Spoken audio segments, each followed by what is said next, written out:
Halo, apa kabar pemirsa? Senang sekali rasanya saya Nikma Asyifa dapat kembali hadir menjumpai Anda dalam program kesayangan Anda, program Berita 5 Sepekan Simpang 5 TV. Berita 5 Sepekan akan menghadirkan beragam cuplikan berita pilihan redaksi Simpang 5 TV selama 1 pekan terakhir. Selama 60 menit ke depan saya akan menemani Anda dan inilah Berita 5 Sepekan selengkapnya. Beberapa hari lagi pemirsa kita akan memperingati salah satu hari penting bagi warga negara Indonesia. Ya, hari di mana salah satu tokoh yang membebaskan perempuan dari kungkungan ketidakadilan dan juga kesengsaraan. Beliau adalah Raden Ajeng Kartini atau yang biasa disebut dengan Raden Ayu Kartini, adalah tokoh Jawa dan pahlawan nasional Indonesia. Beliau lahir di Jepara, Jawa Tengah pada tanggal 21 April tahun 1879. Beliau berasal dari kalangan priai atau kelas bangsawan Jawa. Raden Ajeng Kartini merupakan putri Raden Mas Adipati Aryo Sosrodingrat, seorang patih yang diangkat menjadi Bupati Jepara segera setelah Raden Ajeng Kartini dilahirkan. Raden Ajeng Kartini adalah putri dari istri pertama, yakni Ngasirah. Ngasirah sendiri merupakan putri dari Nyai Hajah Siti Aminah dan Kiai Haji Madirono, seorang guru agama di Teluk Awur, Jepara. Pemirsa, sebelum kita mengulas lebih banyak mengenai Raden Ajeng Kartini, mari kita saksikan dulu cuplikan berita edisi hari Senin dan Selasa berikut ini.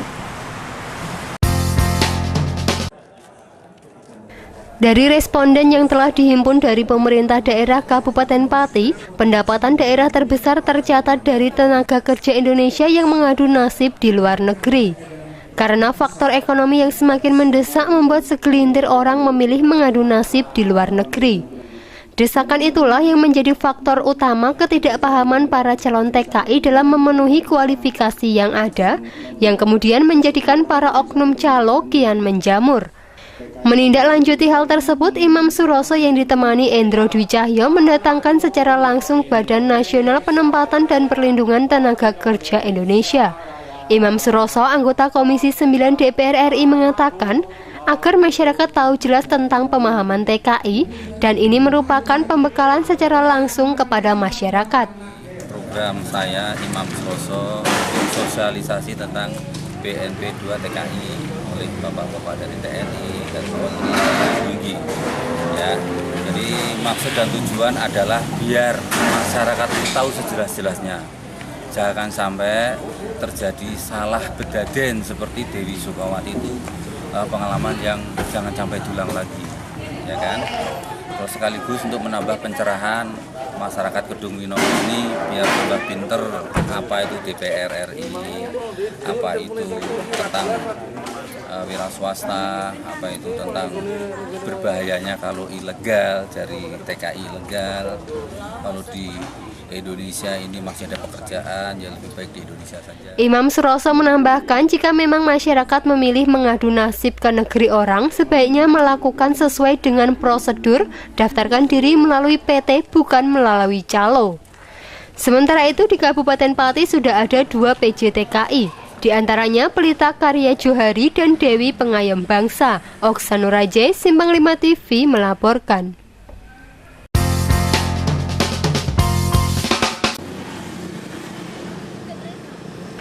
Pasar benih padi di Desa Kalirejo, Kecamatan Undaan, Kabupaten Kudus ini menjadi tumpuan para petani setelah musim tanam tiba. Pasar ini sudah berumur puluhan tahun dan setiap musim tanam tiba para petani datang mencari benih untuk mengganti benih mereka yang rusak atau istilah para petani dengan kata nyulami. Di dalam pasar benih padi ini terdapat 6 pedagang benih padi yang rata-rata berasal dari daerah setempat. Para pedagang rata-rata menjual benih padi dengan harga Rp3.000 hingga Rp4.000 tergantung besar kecilnya. Benih padi yang dijajakan pedagang berusia 23 hingga 27 hari. Ahmad, pedagang benih padi, mengaku mulai berjualan sejak tahun 1965 dan dalam sehari mampu menjajakan 1.000 sampai 2.000 ikat bibit padi.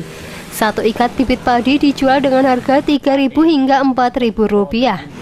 Ini sebenarnya betul pinten pocong Pak? 1.000 pocong sampai 2.000 pocong seharinya. Itu sehari laku berapa pocong Pak kira-kira? Ya rata-rata 1.500 lah. 1.500. Itu satu pocongnya jual berapa? Ya kadang 3.000, kadang 4.000. Kalau iketannya agak kecil ya 1.500, 2.500. Benih padi yang dijual berasal dari jenis padi Siherang karena masa tanamnya agak pendek dibandingkan dengan jenis yang lain. Selain dari masyarakat sekitar, pembelinya juga berasal dari luar kota seperti Rembang, Pati, Blora, Purwodadi, Demak, serta paling jauh dari Sragen dan Weleri. Tim Liputan Simpang 5 TV melaporkan.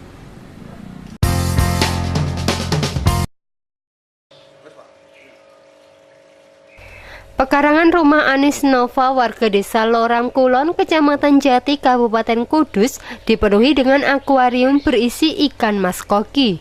Ia memelihara indukan berbagai jenis ikan mas koki. Indukan pilihannya kemudian dipijahkan untuk bisa menghasilkan ribuan anakan. Bisnis budidaya ikan mas koki ini menurut Nova sebenarnya hanya untuk memanfaatkan waktu di sela kerja. Pemuda 23 tahun ini awalnya belum mengetahui ilmu di bidang pembudidayaan ikan, sehingga ia belajar dengan browsing di internet. Selain sulit mendapatkan buku beternak ikan mas koki, di Kudus juga belum ada orang yang membudidayakan ikan mas koki. Setiap pagi Anis Nova meluangkan waktu 1 jam sebelum berangkat kerja untuk memberikan makan ikan peliharaannya dan membersihkan kotoran di akuarium dengan cara disedot menggunakan selang. Dari ketekunan itu, Anis Nova berhasil mengembangkan beberapa ekor indukan menjadi ribuan anakan ikan mas koki. Meski awalnya gagal karena beberapa kali indukannya mati akibat salah urus, kini ia tinggal memetik hasil dari kerja kerasnya.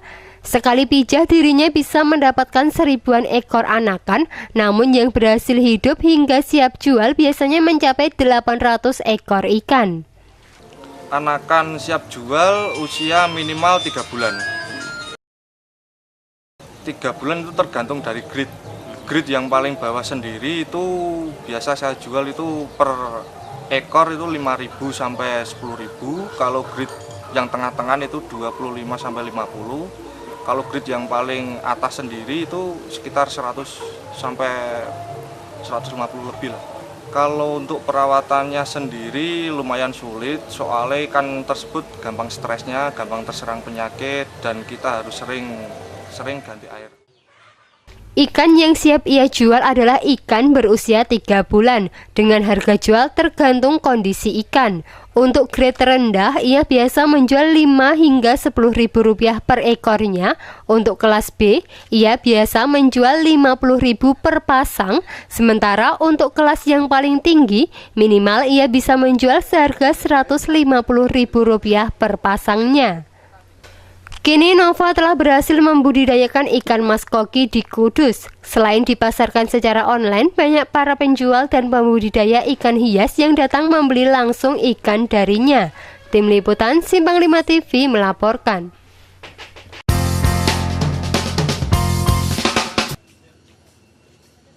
Rumah makan dengan konsep nuansa alam kini memang banyak dicari para pecinta kuliner.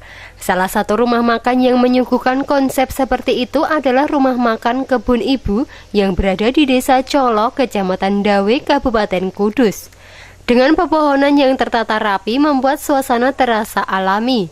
Selain itu, yang menjadi daya tarik adalah keberadaan hewan seperti kelinci, rusa, ayam, dan burung. Dengan menu utama gurami bumbu rujak, yakni ikan gurami yang digoreng dibaluri dengan bumbu rujak. Hendro selaku pengunjung memilih kuliner tersebut lantaran masakan tersebut hanya ada di Kebun Ibu. Ini menunya Mas ya. Biasanya kan ikan bakar ya, ini lain ya. Ini gurami rujak ini lebih seger gitu Mas. Lebih seger gitu ya. Ada campuran buahnya gitu. Kenapa makan di sini Pak? Alasannya kenapa itu? Sekalian ini kan liburan anak, ya. Jadi makan sekaligus anak bisa main. Terletak di dataran tinggi membuat pengelola mengedepankan rumah makan bernuansa alami. Pengunjung yang datang ke rumah makan Kebun Ibu bukan hanya berasal dari kota Kudus saja, namun banyak pula pengunjung yang berasal dari luar kota. Heri selaku karyawan rumah makan tersebut mengatakan menu andalan dari rumah makan tersebut adalah gurami bumbu rujak. Menu andalan sini itu gurami bakar, rujak, sama gurami rege, tapi yang paling laku tuh gurami rujak Mas. Mondelan sini itu ya? Mondelan sini gurami rujak. Oke, untuk tempatnya sini gimana Mas? Tempatnya bernuansa alam Mas, dari atas sampai bawah bernuansa alam. Banyak pepohonan hijau. Iya. Terus bawah juga ada kelinci, ada rusa, ada burung-burung bermacam-macam burung. Dengan konsep menyatu dengan alam, banyak pengunjung yang betah berlama-lama di lokasi. Salah satu keunggulan dari rumah makan Kebun Ibu adalah bahan yang dipakai untuk mengolah masakannya berasal dari kebun sendiri yang berada di belakang, serta ikan hasil budidaya sendiri. Tim Liputan Simpang 5 TV melaporkan. Ya pemirsa, telah tadi cuplikan berita edisi hari Senin dan Selasa. Pemirsa, Raden Ajeng Kartini adalah anak kelima dari 11 bersaudara kandung dan tiri. Raden Ajeng Kartini adalah anak perempuan tertua. Kakak Kartini, Sosro Kartono, adalah seorang yang pandai dalam bidang bahasa. Sampai usia 12 tahun, Kartini diperbolehkan bersekolah di ILS. Dan disinilah Raden Ajeng Kartini mendapatkan pendidikan bahasa Belanda. Namun di usia 12 tahun, Raden Ajeng Kartini harus menjalani pingit. Pemirsa, kami masih memiliki beragam cuplikan berita lainnya, jadi jangan kemana-mana, kami akan segera kembali.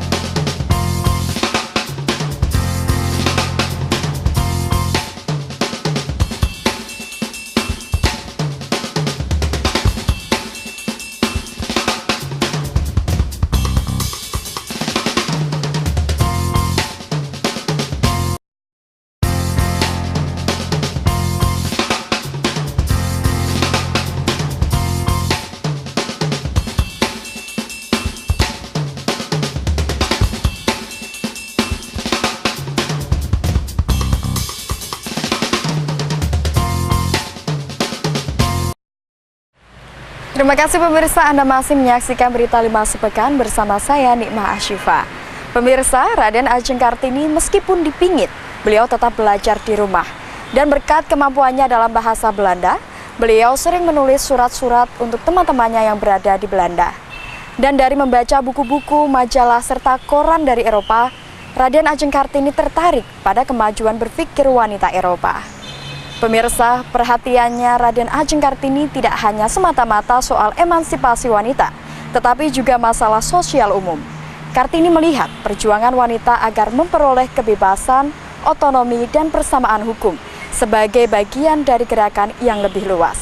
Pemirsa, sebelum kita melihat lebih jauh perjuangan Raden Ajeng Kartini, mari kita simak dulu cuplikan berita edisi hari Rabu dan Kamis yang diambil langsung dari Berita 5 khusus untuk Anda.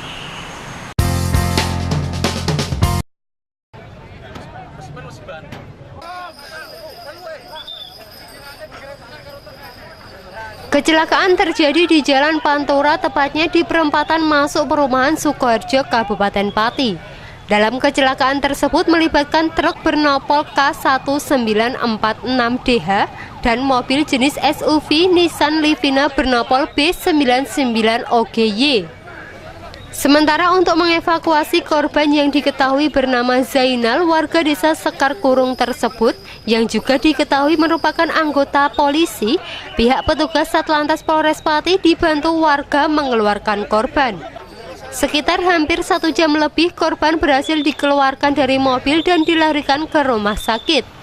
Suratmin, saksi mata dalam kejadian tersebut, mengungkapkan dari arah Kudus, mobil jenis SUV bernopol B99OGY sempat menyenggol pembatas jalan. Dan saat sampai lokasi, akhirnya mobil tersebut menabrak truk yang berhenti di traffic light. Lampu banjir kan ada, ya temu jelas merah itu, jelas merah ya. Lampu merah jelas. Jam berapa tadi? Arah-arahnya jenengan oke. Ini warung kaya aku. Ada orang biar lagi lah aku. Auto lain waktu itu enak mang. Kecelakaan tersebut mengakibatkan kemacetan hingga beberapa kilometer. Tim Liputan Simpang 5 TV melaporkan.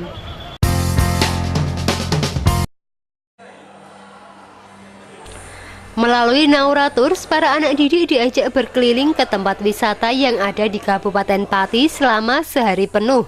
Salah satunya di Pasar Unggulan Pragolo, Kabupaten Pati. Tak perlu jauh-jauh hingga keluar kota, pasalnya di Kabupaten Pati ini kaya dengan budaya kearifan lokalnya maupun produk unggulan, terlebih kekayaan alam yang begitu memanjakan para pengunjung. Sukir, salah satu pengunjung, mengungkapkan melalui wisata sehari ini diharapkan mampu mendidik anak didik untuk lebih mengenal serta menambah kecintaannya terhadap daerahnya sendiri.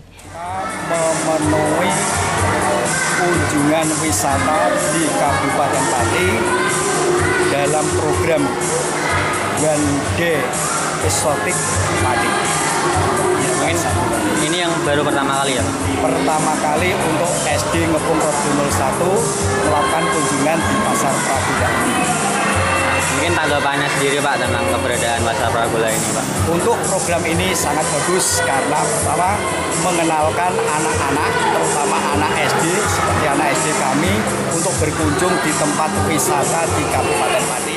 Wisata sehari tersebut merupakan bentuk perhatian pemerintah daerah dalam mengembangkan setiap potensi asli Pati dengan memperkenalkan budaya kearifan lokal kepada anak didik.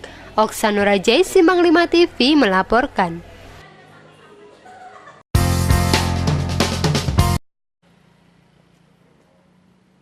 Beberapa waktu lalu masyarakat Kabupaten Pati digegerkan dengan tertangkapnya tersangka human trafficking di salah satu hotel di Kabupaten Pati dan diketahui korbannya merupakan anak di bawah umur.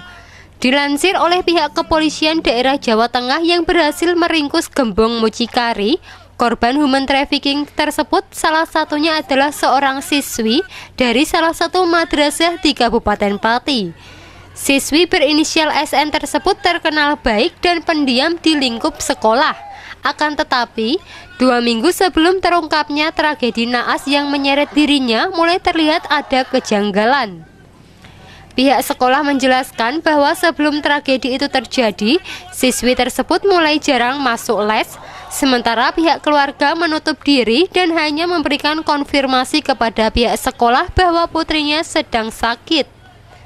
Kecolongan itulah yang terjadi dari fenomena human trafficking yang menimpa anak-anak, sehingga adanya kejadian tersebut dapat menjadi pelajaran untuk lebih waspada, baik dari pihak sekolah maupun keluarga. Sebaiknya selalu mengawasi setiap tingkah laku anak, supaya dekadensi moral tidak semakin menyebar luas. Oksa Nurajai, Simpang 5 TV melaporkan. Deviasi atau penyimpangan yang kerap dilakukan pemerintah desa semakin terlihat, salah satunya terhadap penerapan anggaran dana desa yang belum terlaksana dengan optimal. Akses jalan masuk menuju Dukuh Randu Desa Kutoharjo yang beberapa waktu lalu berlubang kini sudah mulai diperbaiki. Namun tahapan pengerjaannya hanya sebatas penambalan sehingga belum optimal. Karena perbaikan hanya dilakukan dengan penambalan, kini baru beberapa hari pasca diperbaiki, lubang sudah mulai terlihat lagi. Sehingga terindikasi bahwa dasar untuk melayani masyarakat belum sepadan dengan budget yang telah digelontorkan oleh pemerintah. Terhadap penganggaran yang belum bisa terrealisasi kepada masyarakat secara utuh, seharusnya pemerintah daerah mengkajinya lebih lanjut. Oksa Nurajai, Simpang 5 TV melaporkan. Ya pemirsa, itulah tadi cuplikan berita edisi hari Rabu dan Kamis. Pemirsa, Raden Ajeng Kartini menikah pada tanggal 12 November tahun 1903 dengan Bupati Rembang, yakni Adipati Aryo Singgingjoyo Adiningrat. Adipati Aryo Singgingjoyo Adiningrat sangat mendukung dan memberi kebebasan kepada Raden Ajeng Kartini untuk mendirikan sekolah. Dari pernikahannya dengan Adipati Aryo Singgingjoyo Adiningrat, Raden Ajeng Kartini dikaruniai seorang anak, yaitu Susalit Joyo Diningrat, yang lahir pada tanggal 13 September 1904. Beberapa hari kemudian, pada tanggal 17 September 1904, Raden Ajeng Kartini meninggal pada usia 25 tahun. Raden Ajeng Kartini dimakamkan di daerah Bulu, Kecamatan Bulu, Rembang. Pemirsa, kita akan ulas lebih jauh bagaimana tanggapan masyarakat mengenai Raden Ajeng Kartini, namun setelah pariwara berikut ini.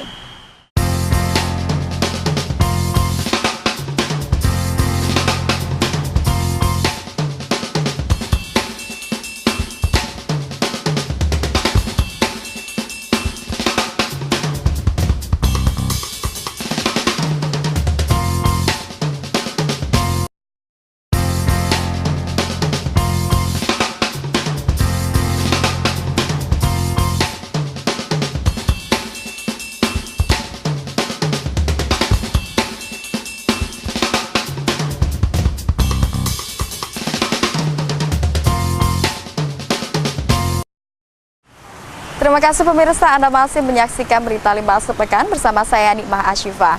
Pemirsa, di belakang saya ini kelihatannya ada siswa yang sedang sibuk pemirsa. Entah sibuk apa?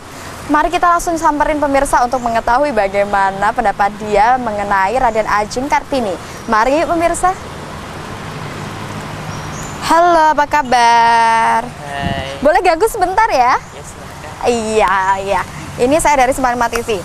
Oh, boleh tanya, kira-kira kamu tahu nggak ya bentar lagi ini ada apa? Udah Hari Kartini. Iya betul, Hari Kartini. Hari Kartini jatuh pada tanggal 21 April, Mbak. Iya, 21 April. Kamu tahu Apa? apa makna dari itu? Untuk Atau lebih jelasnya Raden Ajeng Kartini menurut kamu itu seperti apa? itu buat contohnya buat untuk emansipasi wanita zaman sekarang, Mbak. Oh iya, betul. Ya, makasih ya Bu Fit ya. Oh iya, Mbak, silakan. Pemirsa, tentu banyak sekali tanggapan masyarakat mengenai Raden Ajeng Kartini. Banyak sekali Raden Ajeng Kartini masa kini yang bisa kita temui pemirsa. Kita saksikan dulu cuplikan berita edisi hari Jumat dan Sabtu yang diambil langsung dari Berita 5 berikut ini.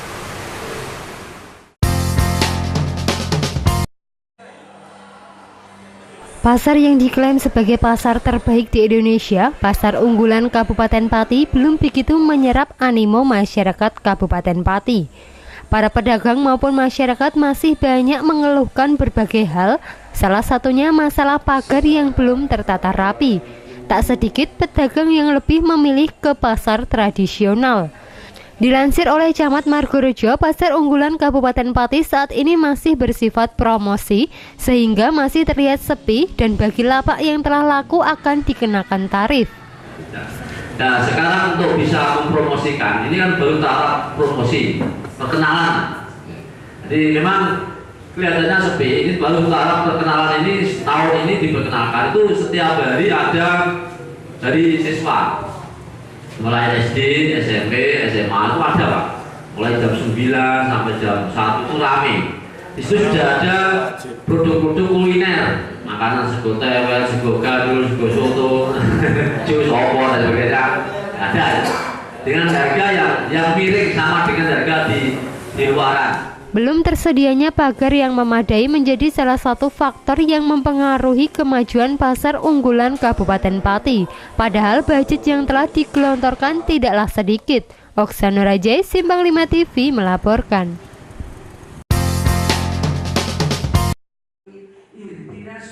Imam Suroso, anggota Komisi 9 DPR RI, tengah gencar menyerap aspirasi masyarakat di 4 kabupaten, salah satunya di Kabupaten Pati. Selain menyerap aspirasi masyarakat secara menyeluruh, Imam Suroso juga mensosialisasikan tentang pentingnya 4 pilar Pancasila. Imam Suroso selaku anggota Komisi 9 DPR RI mengatakan, sebagai wakil rakyat dirinya memang sudah seharusnya berhubungan baik dengan masyarakat secara langsung dan akan memperjuangkan aspirasi rakyat pada saat rapat anggota Dewan. Sore hari ini di Jambian Kidul kita melakukan menyerap aspirasi rakyat. Kita anggota DPR RI turun ke daerah pemilihan untuk menyerap aspirasi, termasuk sosialisasi 4 pilar Pancasila, Undang-Undang Dasar 45, GBHN, dan NKRI. Agenda rutin yang kerap dilakukan Imam Suroso mampu menjadi pedoman wakil rakyat lainnya yang berkompeten dalam menyerap aspirasi masyarakat dengan terjun langsung ke masyarakat. Oksa Nurajai, Simpang 5 TV melaporkan.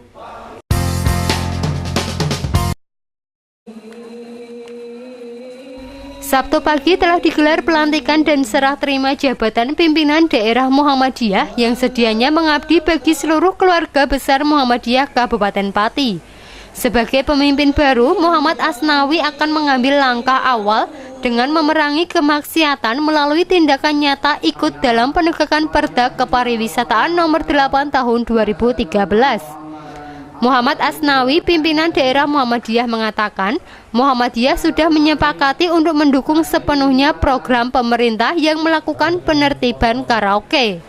Berkaitan dengan program pemerintah untuk penertiban kafe dan Muhammadiyah tadi sudah sepakat dengan Bapak Haryanto, juga didukung oleh teman-teman dari aparat keamanan, diantaranya dari Pak Waka tadi sudah kita sampaikan bahwa kami Muhammadiyah sepenuhnya mendukung program pemerintah karena perda sudah jelas bahwa kafe dan karaoke itu sudah tidak punya izin operasional. Selain itu, kepemimpinan Muhammad Asnawi di tahun 2015 hingga 2020 mendatang menggantikan kepemimpinan Sutaji yang telah menjabat selama 2 periode dan akan mengevaluasi lebih lanjut peran proaktif majelis dan kelembagaan. Oksanura Jai, Simpang 5 TV melaporkan.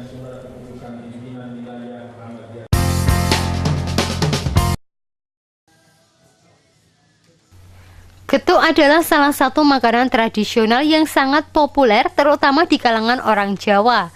Getuk berbahan dasar singkong dan salah satu getuk yang hingga kini masih eksis yaitu getuk nyimut asal desa Kajar, Kecamatan Dawe, Kabupaten Kudus.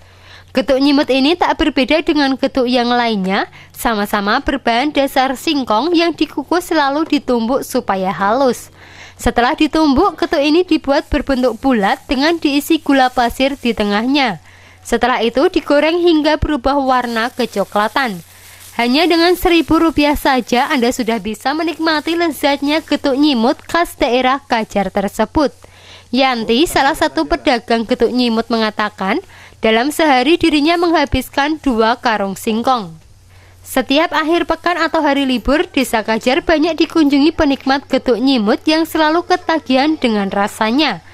Salah satu makanan khas dari Desa Kajar ini sangat nikmat jika dimakan hangat-hangat serta ditemani secangkir kopi. Getuk nyimut hanya bisa dijumpai di Desa Kajar ketika menjelang sore karena pembuat getuk nyimut rata-rata buka pada siang menjelang sore hari. Dan pada paginya pedagang masih sibuk mengupas singkong untuk diproses lebih lanjut. Tim Liputan Simpang 5 TV melaporkan. Pemirsa, telah tadi cuplikan berita edisi hari Jumat dan Sabtu. Pemirsa, masih mengenai Raden Ajeng Kartini. Setelah Raden Ajeng Kartini wafat, Abendanon mengumpulkan dan membukukan surat-surat yang pernah dikirimkannya ke Belanda.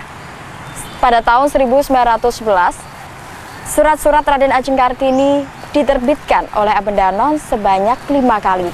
Pada tahun 1922, buku tersebut kembali diterbitkan dalam bahasa Melayu dengan judul Habis Gelap Terbitlah Terang. Sebagian besar surat-suratnya berisi keluhan dan gugatan, khususnya menyangkut budaya di Jawa yang dipandang sebagai penghambat kemajuan perempuan. Akhirnya pemirsa, hingga sekarang, perempuan mendapatkan kebebasan serta hak-haknya, khususnya kebebasan dalam menuntut ilmu dan belajar. Pemirsa, demikianlah ulasan mengenai Raden Ajeng Kartini. Meskipun Raden Ajeng Kartini telah wafat, namun beliau masih tetap hidup, khususnya di hati para perempuan Indonesia. Dengan kisah dan juga perjuangan Raden Ajeng Kartini, pemirsa, kita harus mampu terinspirasi sekaligus membawa diri lebih bermartabat dan lebih baik lagi. Semoga saja tayangan kita hari ini dapat memberi manfaat bagi kita semua. Saya Nima Asyifa beserta kru kerabat kerja pamit undur diri. Jangan lupa saksikan berita 5 sepekan setiap hari Minggu pukul 19 waktu Indonesia Barat hanya di Simpang 5 TV. Sampai jumpa.